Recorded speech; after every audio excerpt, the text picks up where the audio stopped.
We've got rumors, Paint the Night, Tarzan's Treehouse, plus an interesting development in the Space Mountain story. And all that's coming up next on Fresh Baked. Hi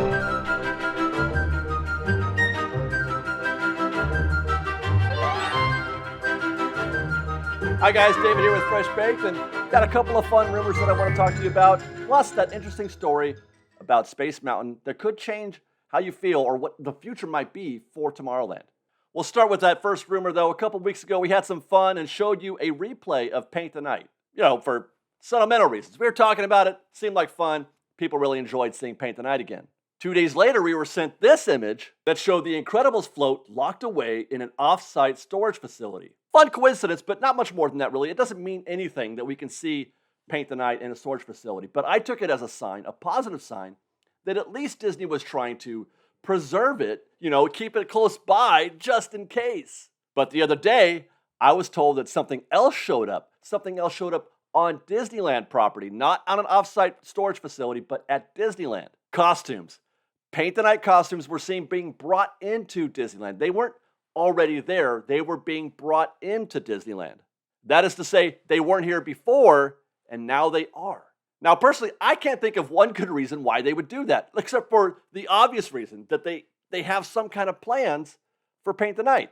Meanwhile, we've got D23 coming up in a month, and everybody's scrambling, trying to figure out what Disneyland is going to be announcing at the Parks panel. While at the same time, we all know that D23 is going to be paying particularly close attention to Disney, the Walt Disney Company's 100th anniversary.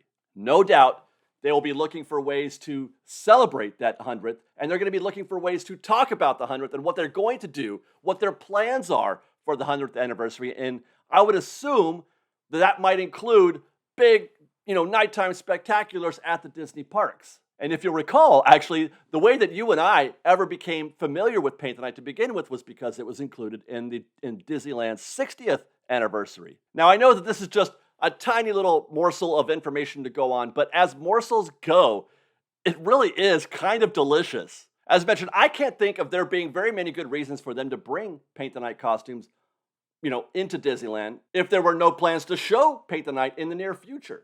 And meanwhile, the timing is pretty much perfect. I can see it now. They bring the lights down at the parks panel. Everything goes quiet. We got a big announcement to make. Then in a big surprise, Paint the Night cast members show up on stage in costume performing one of their numbers. For some reason, I'm imagining Jessie and her crew doing that little routine that they do. Love that bit. It's something that you could do on stage with the music. It would be fantastic.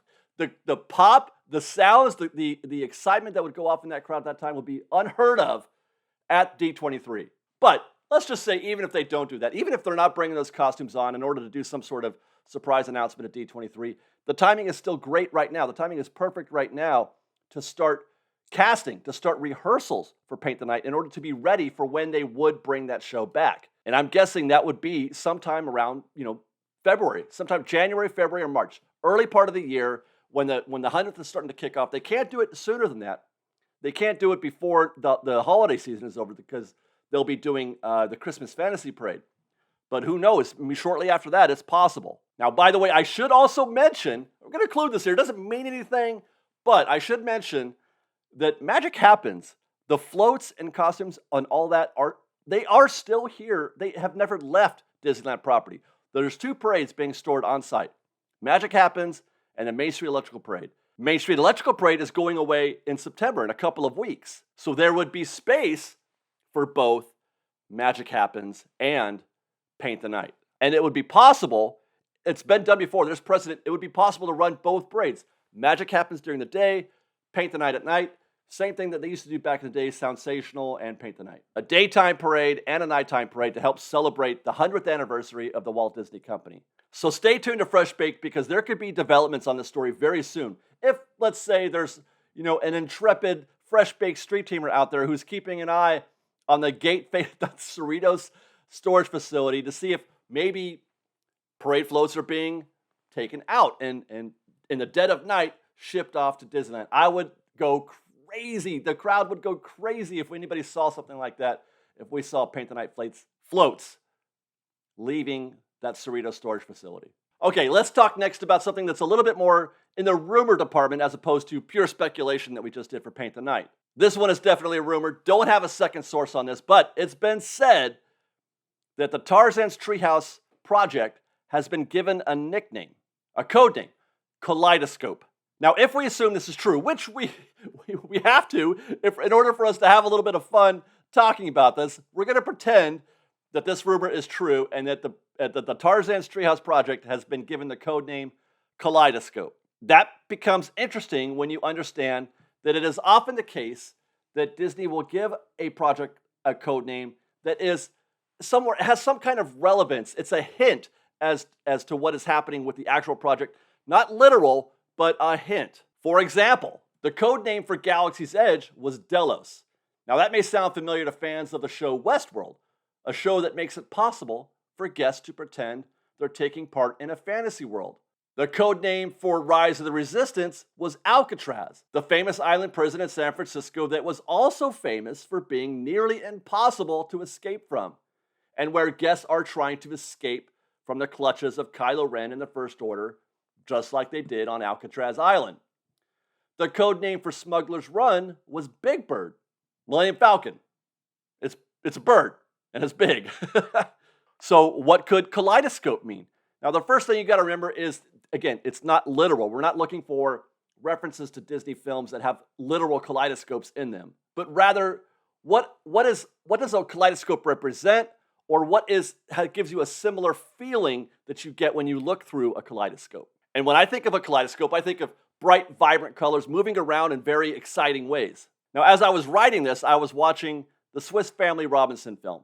And I mentioned that because I really, really wanted Tarzan's Treehouse to become Swiss Family Robinson. I was looking for some kind of reference there. No references to kaleidoscopes, nothing that looked like a kaleidoscope, nothing that gave us the feeling of bright, vibrant colors moving around in exciting ways. I was even looking for an actual literal kaleidoscope in the treehouse. I didn't find anything. So that kind of bums me out. But there is a Disney film that does give me kaleidoscope vibes, and I'm sure there's many of you who are thinking the same thing that I am. Frozen. No, I'm just kidding. No, of course, I'm talking about Encanto. Full of color, explosive at times, and obviously shown in very fantastic ways. And as a matter of fact, Antonio's room in that film is very much like a treehouse. In fact, there is a tree in his room. So it's a house with a room, and inside that room is a giant tree. Beautiful. And I think we talked about this when we were talking about Tarzan's Treehouse previously, that was a good fit for an Encanto-themed attraction at the attraction formerly known as Tarzan's Treehouse. So it's a pretty good match. But you know who's even a better match? Someone who is almost darn near a living, walking kaleidoscope. Isabella. Her number in that film, I mean, that's what she's doing with those flowers spinning around. That's a kaleidoscope of flowers with amazing color. Now, I'm not suggesting that they would dedicate the entire tree to Isabella because that wouldn't make sense. She doesn't go with a tree per se. That would make much more sense for it to be Antonio in his room. But if it's just generally themed to Encanto, they could bring in any character from the film. They could bring all the characters, everyone from the Madrigal family, even Bruno. No, never mind. I don't want to talk about that. So, if the kaleidoscope rumor is true, then I think it's 100%. It's locked in that this is going to be an Encanto-themed attraction. And I think it really could be great. Better than anything that Tarzan's Treehouse ever was. That is only if, though, they go all the way. They have to go all the way. And by that, I mean just not a really cheap reskin. God, I keep saying this.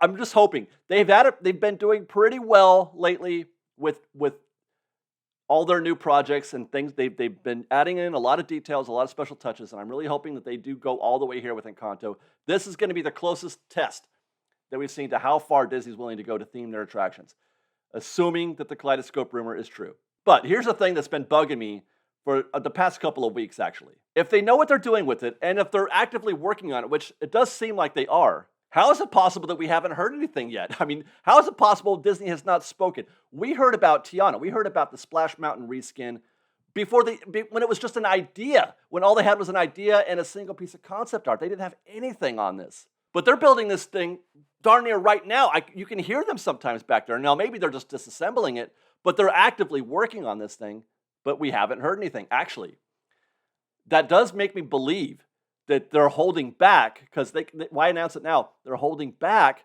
as some kind of announcement for D23. I think this is probably one of those guarantees, in my opinion. Tarzan's Treehouse is definitely going to be talked about. It's going to be mentioned at D23. Add that to the list of things to look for. Which brings me to our last story of the day. It's a small story in and of itself, but there is a ripple effect of this if it winds up being the case. I'll get into it. The Wrap is reporting that there is a Space Mountain live-action movie in development written by the same guy who wrote the Obi-Wan series for Disney+. Great news for fans of Space Mountain. Great news for fans of films that are based on Disney parks attractions, myself included. But besides that, besides the news of the Space Mountain movie being in development, it's the very next thing I thought of is that if this is true, if they do wind up making a Space Mountain movie, that absolutely kills any prospect of them trying to reskin Space Mountain, i.e. the Buzz Lightyear thing, the story that we heard a while back. That would absolutely kill any idea of that. There's no way that they would reskin Buzz Lightyear and then make a Space Mountain movie. Can't do it. As long as the Space Mountain movie is alive, all other conversations about a reskin of Space Mountain, or really of Tomorrowland for that matter, are dead. And that's what led to my second thought, that Disney may be in agreement with me that the answer to the Tomorrowland problem isn't how to turn Tomorrowland into an IP. It's to make Space Mountain, to make Tomorrowland the IP, and you turn everything else around on that. Just like they did for Pirates of the Caribbean, just like they tried to do for Haunted Mansion, just like they did for Jungle Cruise. Make the land itself the IP. They tried it once with the Tomorrowland movie. The movie bombed. It didn't go very well. They may be trying again, but this time with a specific property within Tomorrowland, Space Mountain. Space Mountain is the IP. Tomorrowland is the IP. People Mover could be the IP. Yes, from my perspective, this is a positive sign that they're trying to find a way to get the People Mover back into Tomorrowland. I mean, I don't know what possible film they can make about the People Mover specifically, and I'm not saying that they would do that. I'm saying that the People Mover could be part of a larger intellectual property, i.e. Space Mountain or Tomorrowland, and you could wrap People Mover into that. And by making a Space Mountain movie, it could be viewed as a commitment to the idea of keeping Tomorrowland just as it is. I feel like that's a fair trade. You don't have to do anything with Tomorrowland at all, except for bring back the People Mover and, again, possibly destroying the Innovations building and putting in something nice there. But it doesn't cost a lot. I've said this. It won't cost a lot. It won't cost near as much as it would to reskin the entire land to Buzz Lightyear or to whatever else they might have been thinking of. But give us your thoughts, Fresh Baked. Tell us what you think. Space Mountain the movie. Will they tell us, for example, why there's a mountain in space? Or will they go in the direction that Tomorrowland tried to go and just kind of mix it into the landscape of Tomorrowland? And does hearing that the Paint the Night costumes are on site give you any more optimism about the possible return of what is, in my opinion, the greatest nighttime show that Disney has ever created?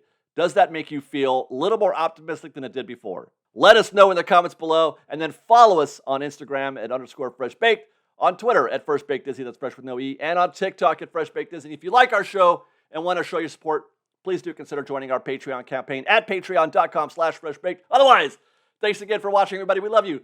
Be safe out there. Be kind to one another. And Fresh Baked.